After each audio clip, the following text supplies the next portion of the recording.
एक ज़माना था कि जब पाकिस्तान मुस्लिम लीग नवाज़ के अंदर एक मीडिया सेल बना हुआ था और वो तहरीक इंसाफ वालों के लिए रोज़ाना या तो ट्वीट्स हो रही होती थी या इस्टेब्लिशमेंट के ऊपर एक मैच चलता था। वो लोग फिर सुप्रीम कोर्ट के अंदर जब केसेस पनामा के चलने शुरू हुए तो बाहर आते थे, प्रेस कॉन्फ्रेंस भी करते थे।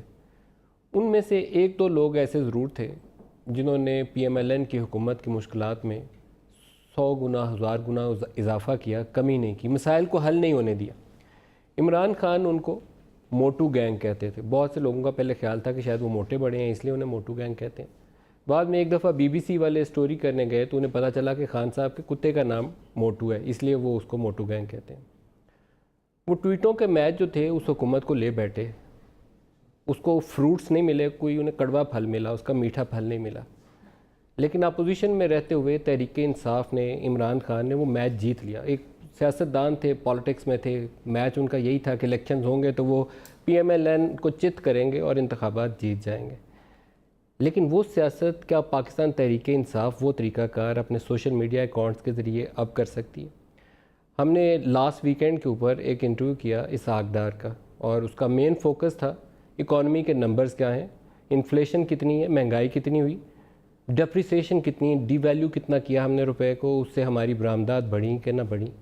हमारी इकॉनमी साइड के ऊपर जो पाकिस्तान तहरीक इंसाफ की 8-9 माह की हुकूमत है, जब इन्हें हुकूमत मिली बड़ी मुश्किल सूरत हाल में मिली थी, कोई अच्छे हालात नहीं थे। ये कहा जाए कि इनके लिए सारा कुछ अच्छा था और ये आए हैं तो इन्होंने बिगाड़ पैदा कर दिया, तो ये झूठ होगा। लेकिन इन्होंने इतनी ज़्यादा मिस मैनेज किया है, मिस हैंडल किया है सूरत हाल को कि 35% आप रुपये को डीवैल्यू कर रहे हो और आपकी बरामदात में इजाफा हो 1.8%, तो लम्हा फ़िक्रिया होगा कि नहीं होगा।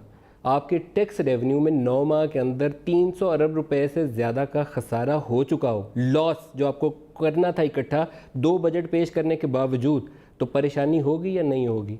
आप 7-7.5% फिजिकल डेफिसिट नज़र आ रहा हो तो आपकी रातों की नींदें उड़ेंगी या नहीं उड़ेंगी? और आज जो इन्फ्लेशन का नंबर आया है अभी 9.42% है और ये रिकॉर्ड है 64 माह 64 मंथ्स 5.5 ईयर्स का हाईएस्ट लेवल है। अगर किसी को समझ नहीं आई तो अंग्रेज़ी उर्दू दोनों में मैंने बता दिया। इसके बावजूद ट्रोल कर रहे हैं और अब्यूसिव लैंग्वेज यूज़ कर रहे हैं। ये मीडिया का ये इस्तेमाल जो है तहरीक इंसाफ को किसी जर्नलिस्ट के लिए कम अज़ कम ज़ेब नहीं देता। तो जो भी इसके पीछे वज़ीर साहब हैं, अगर उनको कोई शौक़ है तो ये प्रोग्राम, ये फ़ोरम उनके लिए हाजिर है। अदरवाइज़ मैं ये जो वज़ीर आज़म इमरान खान साहब हैं उनसे इस्तदा करूँगा कि इसकी तहकीक करें। ये बदतमीज़ी, बदतहज़ीबी के ज़ुमरे में आता है कि किसी इंडिपेंडेंट जर्नलिस्ट को आप इसलिए गाली गलौज करें कि वो आपको पॉइंट आउट कर रहा है कि ये आपकी फेलियर्स हैं, आप इसको एड्रेस करिए। ये दुरुस्त तरीक़ाकार नहीं है, ये डेमोक्रेसी भी नहीं है और इससे आप बेहतर भी नहीं हो सकते। आपके मसाइल पहले से बढ़ सकते हैं, कम नहीं हो सकते। तो मैं आज प्रोग्राम में हमारे साथ मेहमान शख्सियत हमारे दोस्त हैं, साथी हैं, सालों साल हम साथ इकट्ठे भी रहे हैं और इनके ये सियासत में आए हैं तो सियासत में इनके इंटरव्यूज़ भी करते हैं। आप वज़ीर हैं, इनसे पूछेंगे, बहुत सारे इशूज़ हैं, ये उनमें से एक है। उसके अलावा तहरीक इंसाफ की जो इंटरनल पॉलिटिक्स है, शाह महमूद कुरैशी वर्सेस जहांगीर तरीन, एक हमें सिनारियो नज़र आता है, उसके ऊपर भी इनसे बात करेंगे।